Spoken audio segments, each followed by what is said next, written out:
is your RTC Weekly Download. Thanks for dropping by. I'm Jim Dolan, your host for this podcast, and today we have a children's show for you. It's an hour long. It's from the General Mills Radio Theater. This is from CBS, and it's from the days of the radio revival in the 1970s. 1977 to be exact. We're going to listen now to Jason and the Golden Fleece. The General Mills Radio Adventure Theater.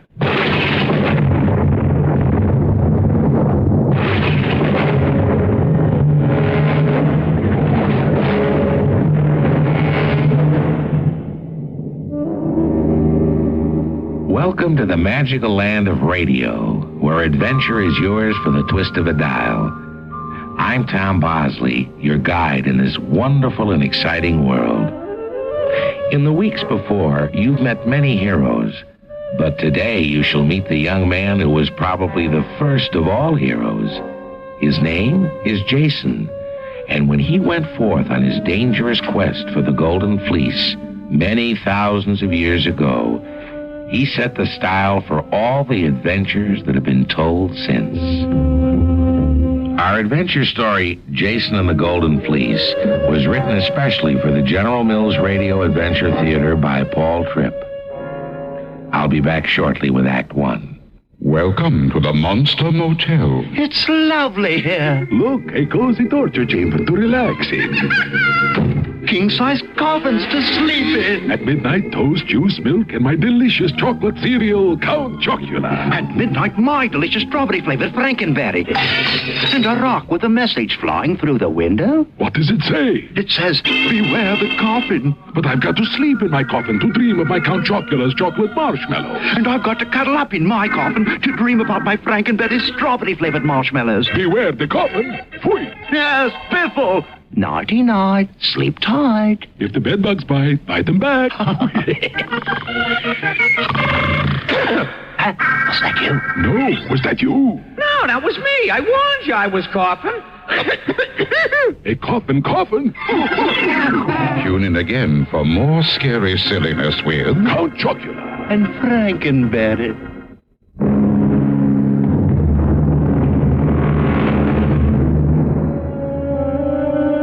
We've inherited many wonderful ideas from the ancient Greeks. Democracy, mathematics, geography, astronomy. The art of storytelling was also invented in Greece. Even the word hero is Greek. It means a man of courage and daring. The stories we tell about these heroes are called myths or fables. Our adventure today is a real believe-it-or-not story. Now, you don't have to believe it, but I'm sure you'll enjoy it. It begins on the top of a mountain in ancient Greece. Jason, my son, let us search the valley below with our eyes. What should I look for, Father? There it is, my son. Behold, Athens, the golden city of Greece. But you have shown it to me before. Why now again? Today you have reached the age of 20, and it is time you heard the truth. Once I ruled in that city, king of all Greece. If that is so, then why do we live on this mountaintop instead of in the palace of Athens? Because another king now rules in my place. My younger brother, Peleus. You gave up your crown to him? Nay, he took it from me. He incited my soldiers against me and seized my kingdom. You were 2 years old then, Jason. Why did you not fight back? Because in a war, many innocent people die. I wish no bloodshed. I took you in my arms and fled to this mountaintop. I wish to hide you from my brother's eyes. Had he found you, he would have killed you. For you are the true heir to his throne. Then I must go to Athens and take it back. Ah, I had hoped you would say that. I have waited long for this day. But, Father, how shall I prove that I am the rightful king? Here, hang my sword from your belt. My brother Peleus will recognize it. The rest is up to you. You must go now.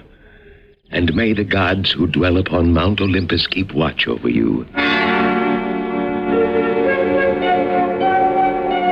Well, soothsayer, Have you discovered the reason why my nights are so sleepless? I have, mighty King Peleus. For 7 nights I have read the stars. They say, beware of a man who shall come tomorrow wearing but one sandal, for he shall take your kingdom from you and keep it. Do the stars say who this man is? No, your majesty. The stars lie. No man will ever take my kingdom from me.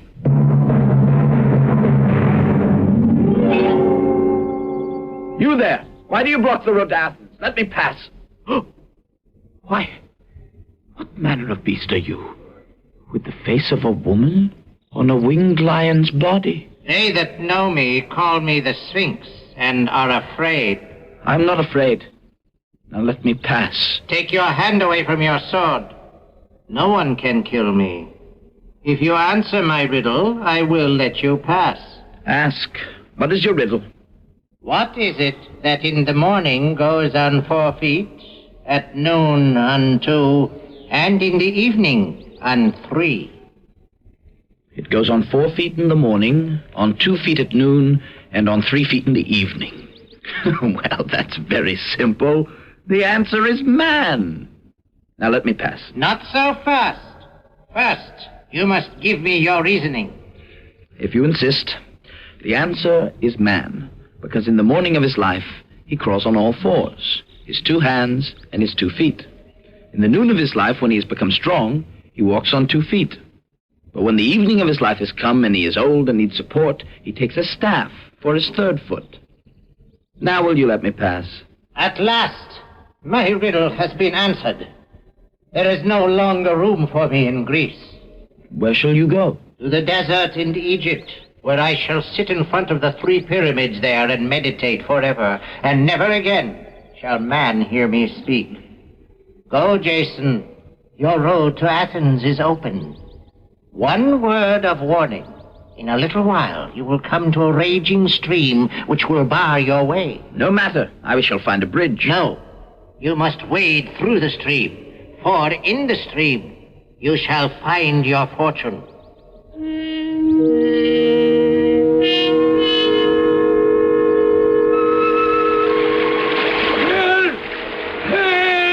Will no one help me cross this raging stream? Oh, there! Old man! Why are you so foolish to wish to cross here? Are you anxious to drown? I must be in Athens by nightfall, else my son, with whom I live, will be concerned for me. Old man, since we are both set on going to Athens, we will cross this stream together. Here, climb on my back, and I will carry you. May the gods bless you for this kindness. No, not so tight around my neck, or we'll both drown. Hold my hand, I will pull you. It's not so far to the bank now. Oh, there. Safe at last. Oh, thank you, young man. What's wrong? One of your sandals is missing. You must have lost it in the stream.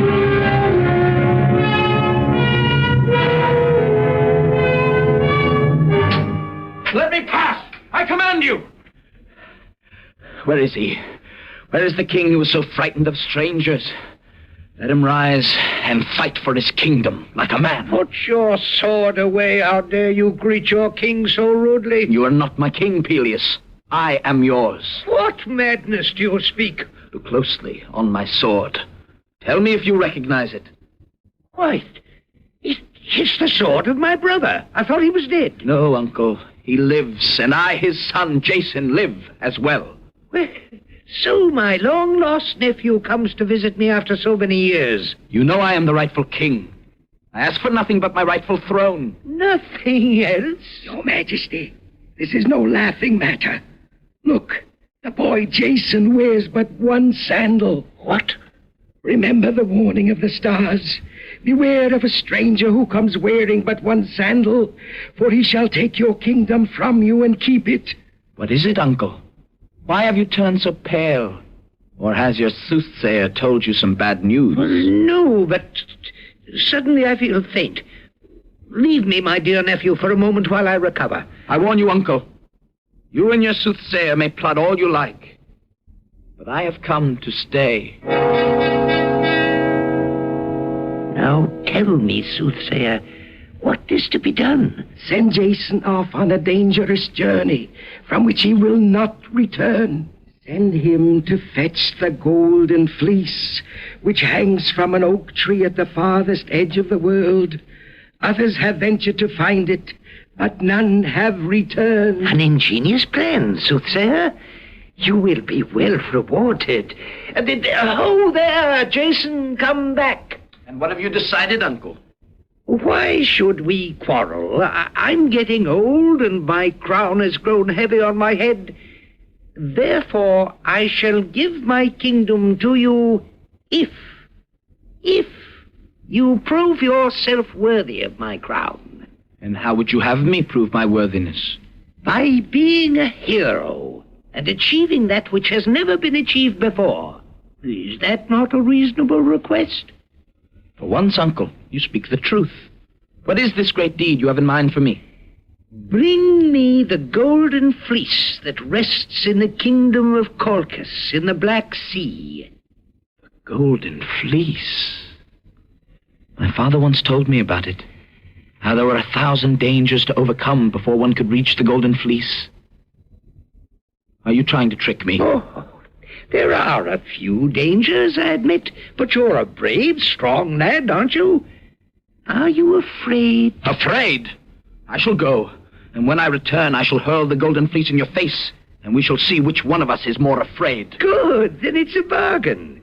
You will need a ship, of course. I shall have it built for you by Argus, the finest shipbuilder in Greece. Go to him now and tell him I will pay him well. Suddenly, Uncle, you are very generous. I wonder why. Let us examine your design once more, Argus, before the hammer starts swinging. Yes, the mast and sail are well conceived, and the ship is pierced for 50 oars. Well done, Argus. Now, but remember, the ship must be so light that it can be carried on land by my crew for 12 days. Now, start building while I seek 50 men to sail in it.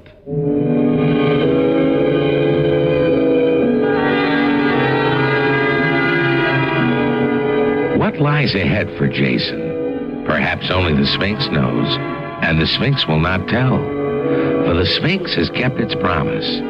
Even today, it sits silently in front of the 3 pyramids in the Sahara Desert in Egypt. Not one single word has it uttered in all the thousands of years since the riddle was answered. But there is a mysterious smile on its face.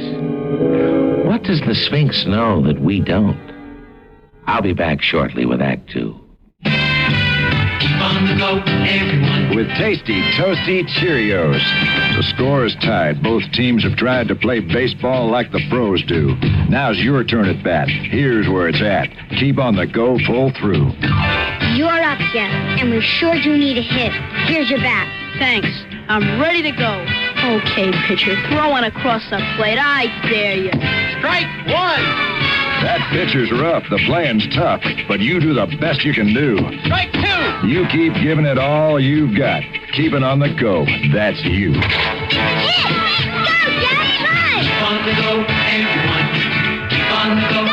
Go! Cheerio! Keep on the go, everyone, with Cheerios.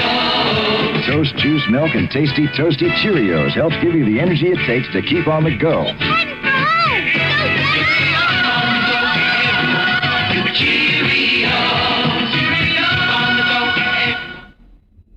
Hi, this is Gene King.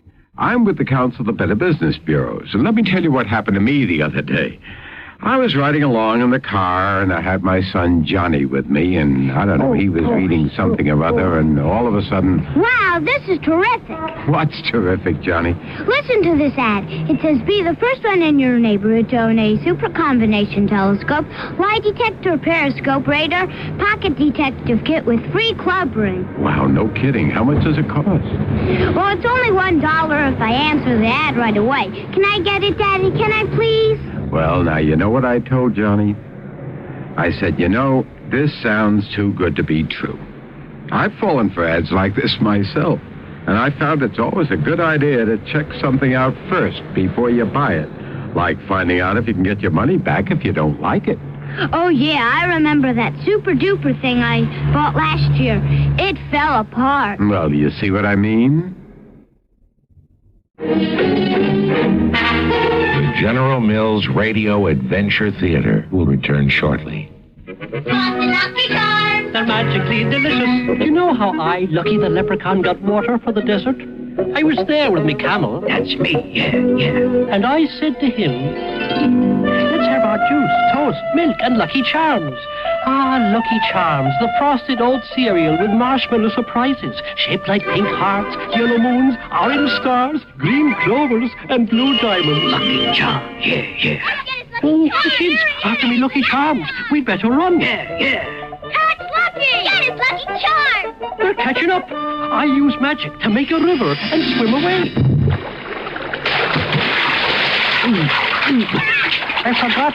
We can't swim. Jump in and get him! Got him! Well, they got me Lucky Charms. The desert got a river, and I got a cold. Lucky Charms! They're magically delicious. Yeah.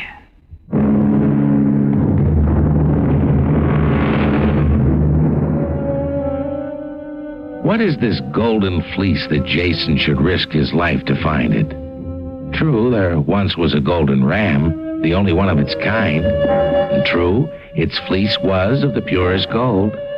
But do men risk great danger just to find gold? Or is it something else that drives them? When the first man who ever reached the top of Mount Everest, the tallest mountain peak in the world, was asked why he did it, he replied, I climbed it because it was there. Perhaps that is why Jason and his 50 heroes seek the golden fleece, because it is there to test how brave they are. Jason, by the gods, it is a beautiful ship. Argus, my shipbuilder, has done well by you. That he has, Uncle. And for that reason, the ship is named after him, the Argo. Ah, a noble name. But why do you not sail? I see your crew waiting with their oars.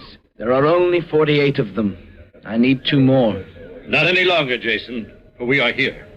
I am called Nestor, and that mountain of a man who approaches behind me is known as Hercules. Nestor, I've heard of you. Are you not called Nestor the Wise? By others, perhaps, but not by me. Only a fool would call himself a wise man. But I am not so modest. I am Hercules, the strongest man in the world, and it would be foolish to deny it. You are both welcome. Will you come with me on my journey? That is why we are here. Your father, who is our friend, asked us to join you. I to advise you. And I to perform whatever physical labors that may be required. Then my crew of Argonauts is complete. We sail now. And Peleus, I pray you keep the crown polished and bright while I am gone. For when I return, you yourself shall place it on my head. Ho there! Hoist the sail! Do not fear, your majesty. Jason will not return. Do the stars say so? I have not asked them. See how like a tiny feather the ship tosses on the water. Aye. Can it survive the dangers that lie ahead? Do you think, my lord, that the fierce king of Colchis would let them leave with the golden fleece alive?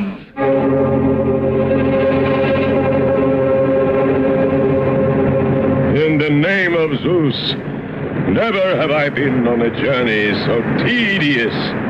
Oh there, Jason. Where are the dangers you promised me? I am getting bored. Be patient, Hercules. It seems as if the gods have heard you. What say you, Nestor? Aye, Jason. The gods are sending a storm. See, the black, angry clouds racing across the sky, Hercules. This is more like it. Blow, winds! Come to my arms, and I will turn you into gentle breezes. Row for your lives! Sit down, Hercules, and row. The gods are stronger than you. Fight with the sea if you must. Row! Oh, what a marvelous storm this is, Jason! Turn your helm and let us head for that mass of land over yonder. Perhaps we may find a sheltered bay and escape the storm.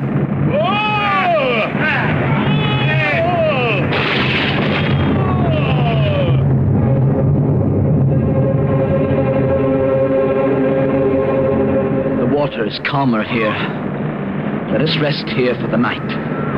We'll stay here until the storm dies down. And Hercules, the next time you wish to complain about there being no danger, I pray you speak more softly. The gods have sharp ears.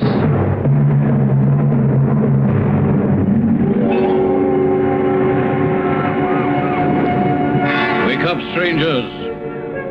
Who gave you permission to sleep on the shores of my kingdom? What? Who disturbs my sleep? Who dares? I dare.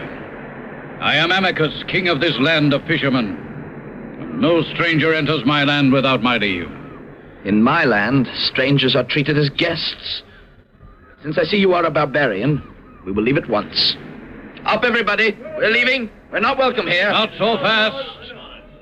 No stranger may quit my country without having boxed with me. You see my hands? They're already bound with strips of leather.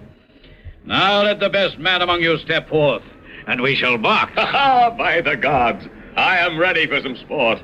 Put up your fists, your majesty, and I will give you a lesson in hospitality. No, Hercules. Perhaps you are the best man among us, but I am your leader. I will box with this king who has no manners. But Jason, he is twice your size. He will break you in two. We shall soon see. Here, Nestor, tie these leather strips around my fists. You are mad, Jason. He will destroy you. Let me. No, Hercules. Jason is our leader. It is his right. Well, very well. Now remember, Jason, strike his jaw with all your might. He will sleep well, I promise you. No, that is dangerous advice. If Jason comes close enough to strike him, he will also come close enough to be struck. Stay away from him, Jason. You there, King Amycus. I am ready. Here is my jaw. Let me see you strike it, if you can. A good target. How can anybody miss? Here I come. He missed you, Jason. Now you strike at him. No, Jason, no! Are you blind, your majesty? I showed you my jaw. Why did you strike the air instead? I shall not miss again. Oh, what a clumsy king you are. Are you a dancer or a fighter? Catch me and find out. All right, then. Here is my jaw. Strike it if you dare. No, Jason, no! Are you man or butterfly? Stand still, I tell you. Oh, cowardly boy. Let me have just one blow. One blow. You may have all the blows you like, but you'll have to catch me first. One blow. Just one blow. Hi, Zeus. The king is on his knees. Yes. I did not say Jason strike him. I can fight no longer. I cannot breathe. You may catch your breath if you like. I can wait. No. I have had enough. But I did not say Jason strike him. Why is the king stretched out on the sand? Because a lion can never catch a butterfly. Wisely spoken. Give me your hand, Jason, huh? That is your name, boy. Come now. Come to my palace, and I will entertain you with a great feast. Thank you. But the golden fleece awaits us, and we have lost too much time as it is. The golden fleece? Oh, that is a dangerous journey you make. You will never live to see it. How do you know? Have you read the stars? Oh, but I know the Black Sea to which you must sail if you would reach Colchis, where the golden fleece is. Tell us what you know, then, in the name of our newly found friendship. I will, boy. Beware as you enter the mouth of the Black Sea. 2 floating islands lie secretly in wait there. When anything or anybody, even a bird, ventures to enter the mouth of the Black Sea, these 2 islands suddenly come together with a great crash and crush whatever comes between them. No one has ever been known to escape them. We shall find a way.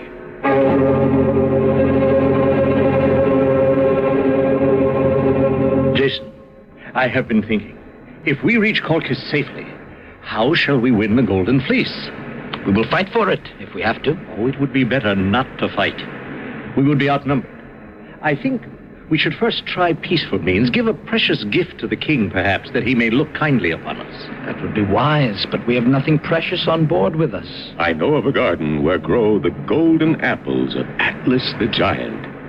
Next to the fleece, there is nothing more precious.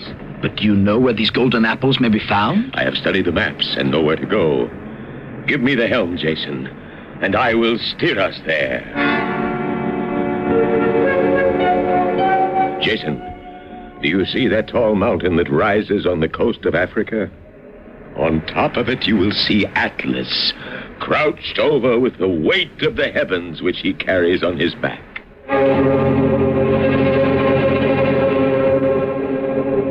Welcome, strangers. It is lonely on top of this mountain. I am Hercules, O mighty giant. And this is Jason, captain of our ship.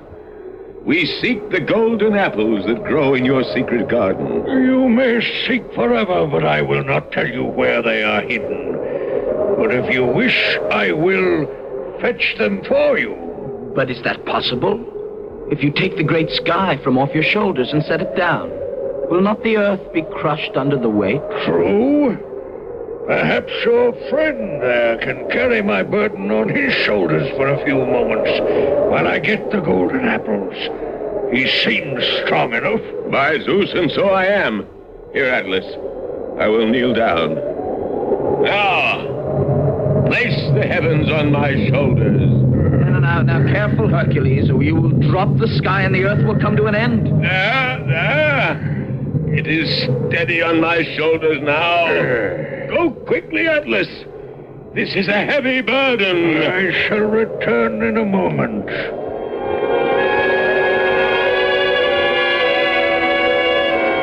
Here, Jason, here are 3 golden apples for you. Use them well. And now I must go. Go! And leave me here forever with the heavens on my back? Why not? I've carried them on my back for too many years. Now I'm weary. Jason, the giant has tricked us. Do something. Be calm, Hercules. Atlas, a moment, please. Well? My friend is willing to carry your burden for you, but he is not used to such labor. Take the sky back on your shoulders, but for a moment, while I place a pad on his back to ease the strain. Oh, very well. Let me have it, Hercules. I will hold the sky for you, but only for a moment, mind you. Hurry, Jason. I would be away from this mountaintop. Hey, where are you two going? To continue our journey, of course. Did you think we would stay here forever? You have tricked me!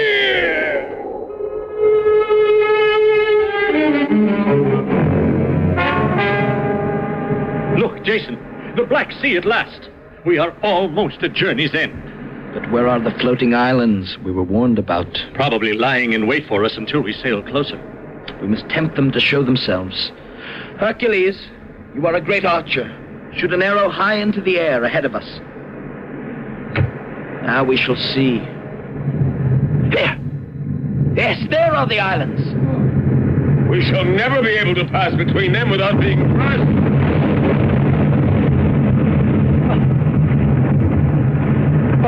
See how they withdraw once they have crashed. Should we tempt them again, Jason? There's no other way. But before you shoot the arrow, Hercules, let all 50 oarsmen be ready to row with all their might when I give the word. Now, Hercules, shoot! Here come the islands again. Ready, everybody? Now! Row! Row! Everybody, quickly! Row before they come together again! Pull!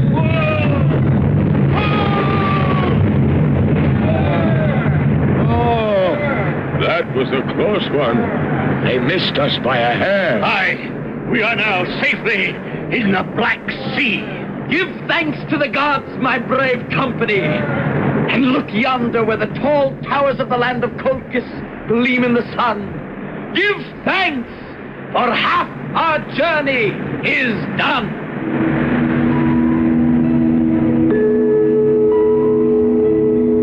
You have just heard unbelievable things, and yet there are some grains of truth hidden there.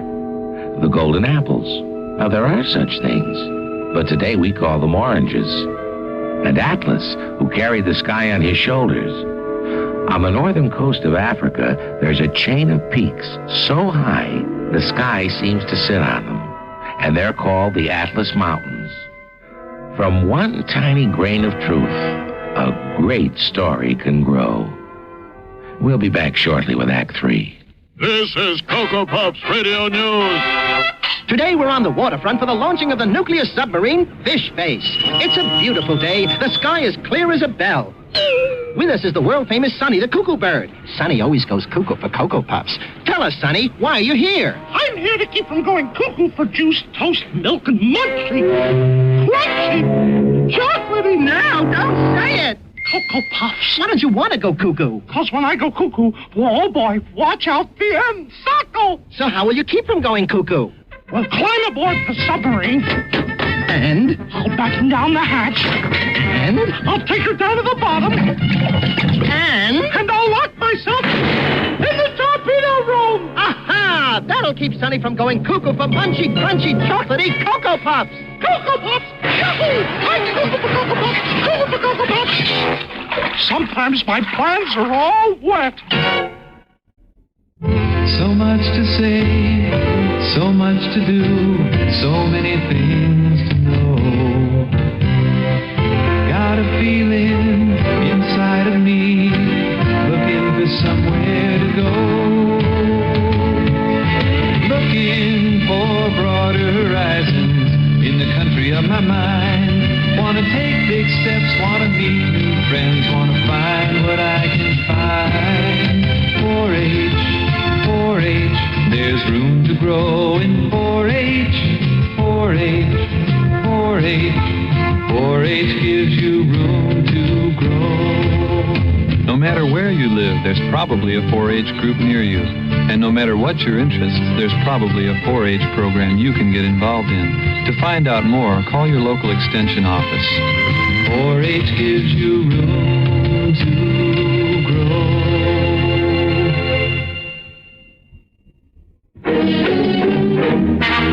The General Mills Radio Adventure Theater will return shortly. Hi, boys and girls. This is Bill Cullen, and welcome to the Underwriters Laboratory Safety Quiz. It's easy. First, I'll ask the question, then you give the answer. Grand prize to be announced at the end of the quiz. First question, true or false? Kitchen countertops are safe places to climb on. The answer, false. Kitchen countertops are great places to fix food, but never climb on one because you could fall off, and what's worse, you could burn yourself on a hot pan. Next question. If a slice of bread is stuck in your electric toaster, the proper way to remove it is with a knife or fork. True or false? False. Never, no, never stick a knife or fork into a toaster. Now for the grand prize question. True or false? Always dry your hands before touching any electrical appliance. The answer, true. Never touch any electrical appliance with wet hands. Now, the grand prize for answering these questions correctly is an honorary membership to the Underwriters Laboratory Safety Team. I'm Hyman Brown, producer-director of the General Mills Radio Adventure Theater. Picture yourself and 3 family members or friends enjoying a whole week at Disneyland in California. All expenses paid. Fly first class. Stay at the new Anaheim Hyatt House just across from Disneyland. Enjoy free trips to all attractions, including a rocket trip on Space Mountain, the thrilling new attraction opening soon. It's adventure and excitement that can only happen at Disneyland. Each week for 4 weeks, starting April 2nd, we'll draw a lucky winner of this fabulous vacation for 4 at Disneyland. And we'll give away 400 Mickey Mouse watches to runners-up. No purchase necessary, but contest is void where prohibited by law. I'll have all the details for you on how to enter during the General Mills Radio Adventure Theater, Saturday and Sunday, April 2nd and 3rd, on the station you're listening to right now.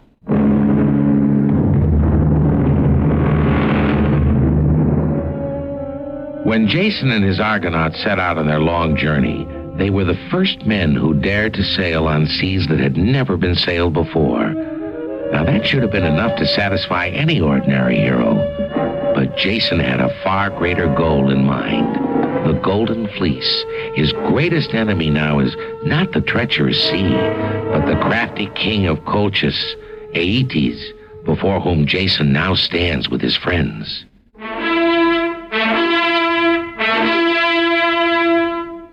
I, Aeetes, lawful king of Colchis, greet the strangers from a faraway land. And to you, young Jason, I offer my thanks for these 3 golden apples. You are most welcome, gracious king. Speak bluntly, Jason. What do you want? The Golden Fleece. As simple as that, eh? And if I do not give it to you, what then? Then we shall fight for it. Bloodshed is not to my taste. I like you, Jason. You shall have the Golden Fleece, if you prove you are worthy of it. And what will satisfy you as to my worthiness? You will perform 3 simple tasks. Name them. First, you must plow the earth that lies before me. And out of the kindness of my heart, you may borrow my 2 bulls to help you plow 10 furrows in the field. Careful, Jason. There is a trick hidden in his kindness. There is no choice, Nestor. Very well, Aeetes. Give me your bulls, and I will plow. Bring out my bronze bulls. Jason, I cannot let you do this. See how huge those beasts are. They breathe angry fire through their nostrils. Nestor, will you advise me? Here, take my crimson cloak and go out into the field. The bulls are at opposite ends. Goad them, taunt them with my cloak, and just as they are about to catch you between them, quickly jump out of the way. The rest will be simple. If I am fast enough. Give the signal, Aeetes. Call forth the bulls. This is madness. He will be killed. I cannot bear to look. Oh, my pretty bronze bulls. Come and see my pretty red cloak. There, catch it on your horns and play with it. Now, Jason, jump! What happened? Is Jason still alive? See for yourself. The bulls have collided with their heads and knocked themselves almost senseless. See how tame your bulls are, Aeetes. Now I will yoke them to plow, and you shall have your 10 furrows.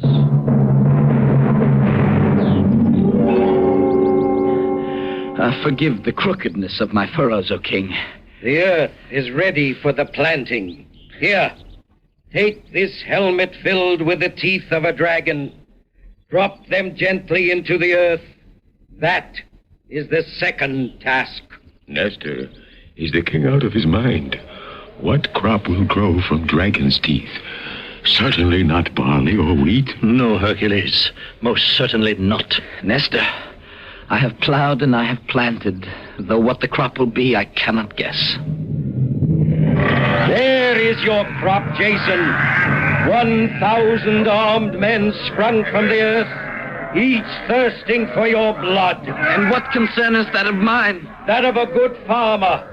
Draw your sword and cut them down, for it is harvest time. Jason, he has tricked you. This time you must let me help you, or you are a dead man. Wait! Do you not see how blind with rage these earthborn warriors are? You are right, Nestor. There is no need for your help, Hercules. If I hurl my helmet among them and strike them, they will turn upon each other, thinking one has attacked the other. Draw your swords, O men of dragon's teeth. Jason is among you. Here goes the helmet. Who's away? Where is he?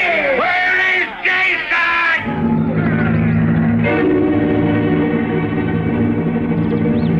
Well done, Jason. There remains but the third task. And that is? To take the golden fleece itself, of course. You will find it in the dark forest that lies yonder, hanging from an oak tree. This forest is as dark as night. No, wait. What is that light shining through the trees? Perhaps it is the fleece. What else could shine so brightly? It is the golden fleece hanging from an oak tree. Its brightness blinds my eyes. Shall I take it down from the oak tree for you, Jason? Wait! Look there. 2 eyes gleaming at us from the foot of the tree. It is only a serpent coiled around the tree. This is no ordinary serpent, my friend. I remember once hearing that the woman known as the Medusa had a brother who was a serpent. The Medusa? Whose face turned all who looked upon it to stone?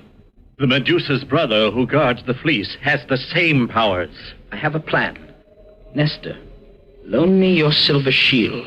It is polished to the brightness of a mirror. If the serpent sees itself in this mirror, perhaps it will turn itself into stone. Now stand back while I advance to the tree. You've done it, Jason. I can now step on this stone serpent and take down the fleece. Here it is, my wise boy. You have earned it. Thank you. Now we must go before the king changes his mind.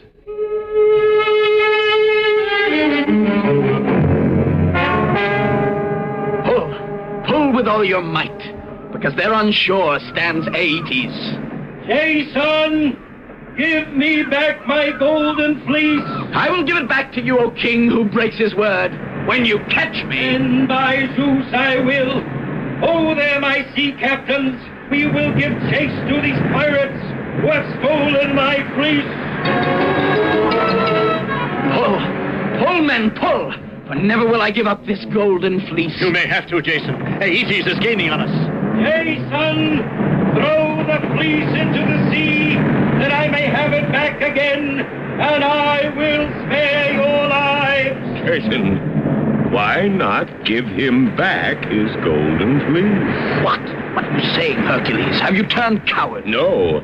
Look upon the yellow lion skin I wear across my chest. In the setting sun, does it not look as golden as your fleece?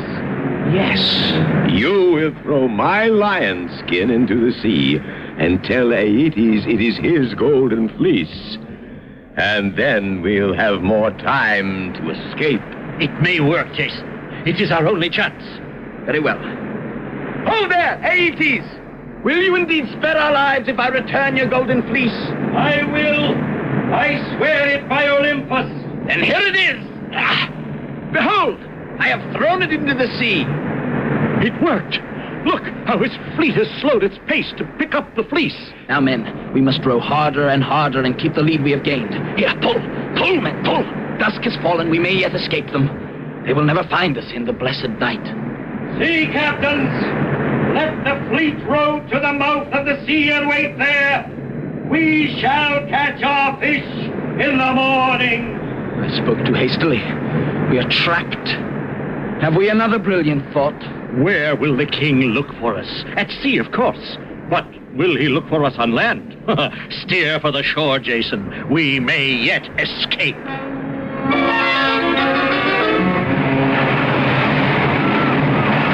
Jason, let us leave the Argo here and start climbing. No, I will not leave our faithful ship here. It has carried us across the seas for so long. Now we shall carry it across the mountains. Come, let us lift it onto our shoulders. It was built light enough for us to carry it. Look below, my comrades. Athens waits for us. Let us set down our ship. Come, my friends. Come to Athens and see me crowned King of Greece at last. No, Jason. You shall go alone. The golden fleece is yours. Let the glory of the homecoming be yours as well. He is right. Besides, we have been gone too long from our own homes. I shall abide your wishes. But before we part, let us burn our ship on this mountain top as a sacrifice of thanksgiving to the gods who watched over us for so long. Hercules, set the torch to the ship.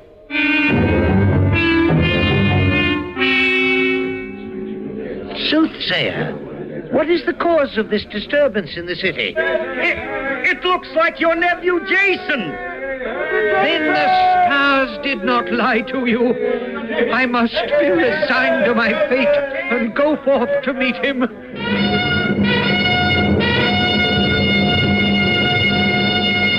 Here is the golden fleece, uncle.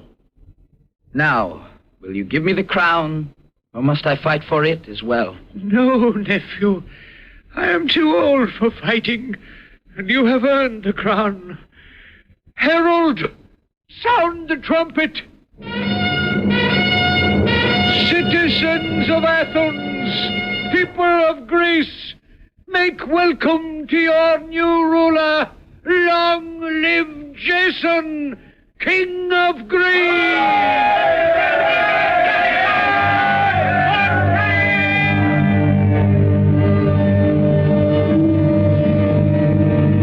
The golden fleece was real. It was no trick of the imagination.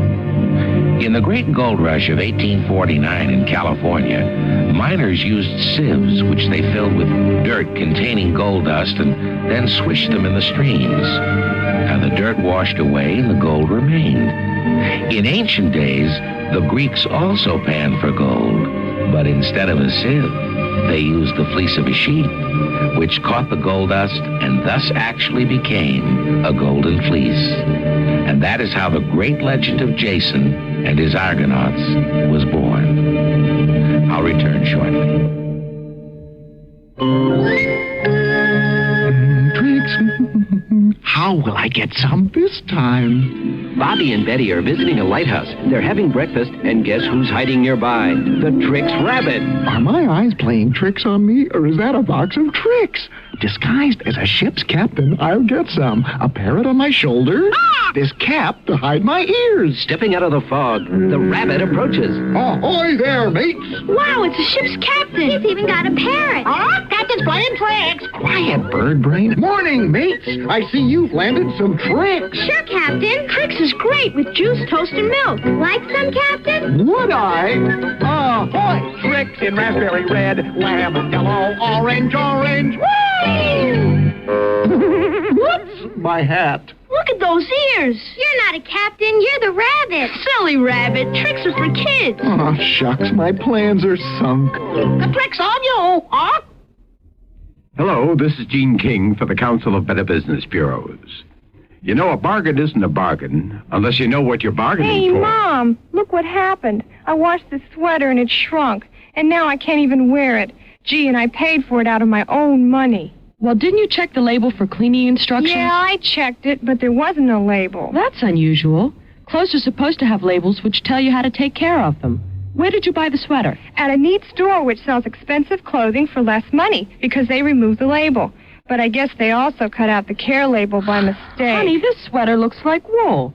You know, many synthetic and man-made fabrics look like wool, and you can even put them in the washer. But you have to read the label to be sure. Well, I'm going to take it back to the store. Well, you probably can't. Clothing on sale is usually not returnable. I always find out whether I can return an item before I even buy it. Since you're old enough to spend your own money, Anita, it's time you learned how to be a smart shopper. Good advice from the Council of Better Business Bureaus.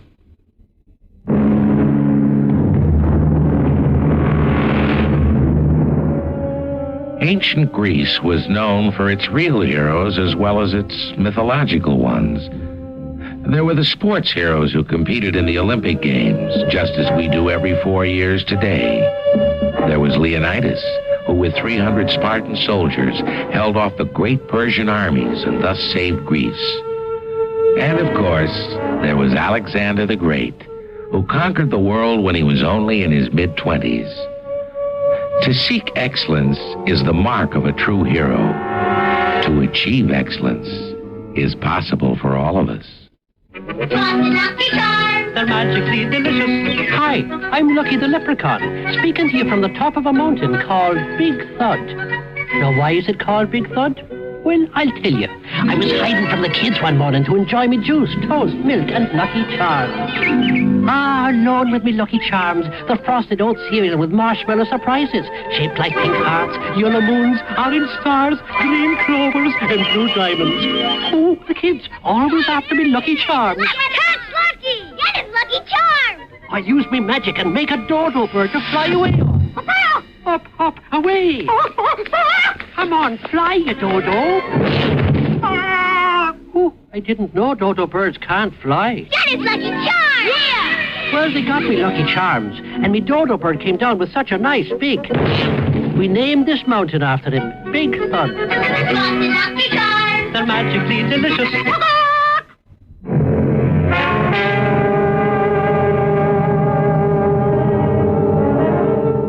Our cast included Christopher Tabori, Ian Martin, Leon Janney, Court Benson, Earl Hammond, and Paul Tripp. The entire production was under the direction of Hyman Brown.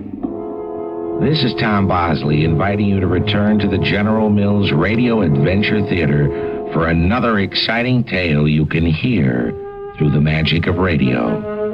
The General Mills Radio Adventure Theater is recommended by NEA, the National Education Association.